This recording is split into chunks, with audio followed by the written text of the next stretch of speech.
শুনছি গরিবের কপালে সিন্দুর চড়ে না, চড়বে টড়বে একটু দেখি তো।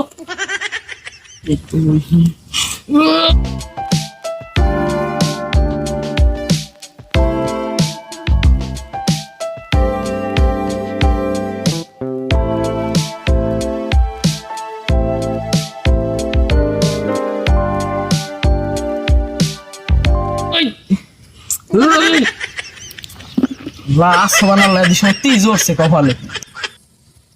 কহাইন দে কি করে, এই তো একটু ডলা দিয়ে।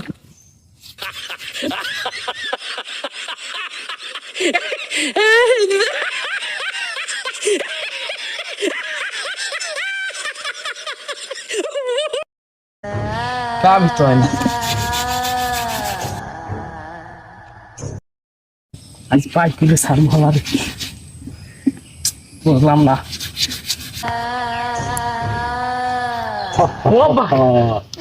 বর্ষ, তুমি আমার ঘুম নষ্ট করেছো কেন?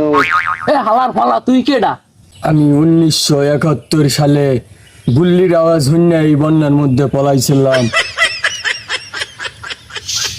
সেই মহাযুদ্ধের সময় পাকিস্তানি হালারা আমার এই বন্যাটার লেফটির মধ্যে হালাইয়া আমার ঘুম পড়াই ঠিক গেছে।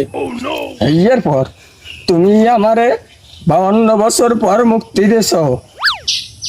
দেশ কি স্বাধীন হয়েছে না এখনো যুদ্ধ চলে?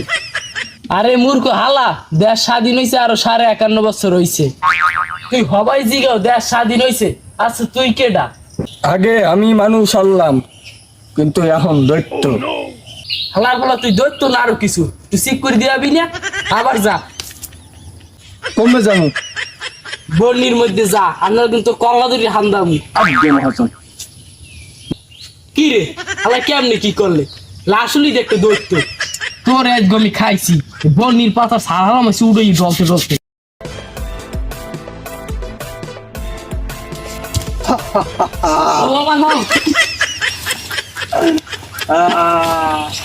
হুকুম করেন যা আপনা। হালার ফালা দৈত্য নানি রে, খালি ঘর একটু আসতে হবি না। হালার ফালা আমার সবচেয়ে কুটিপুতি বানাই দে। হাজার ফলার কোটিপতি হয়েছে, ইচ্ছু বইনিটা দলীয় এবার বাইর করছে, এখন কোটিপতি আবার আবদার করে। কোটিপতি হওয়ার যোগ্য আমনে না, 1 বস্তা চাল পইতে পারেন, নেবেন? তুই দৈত্য যাই কইছে আইনে দিবি।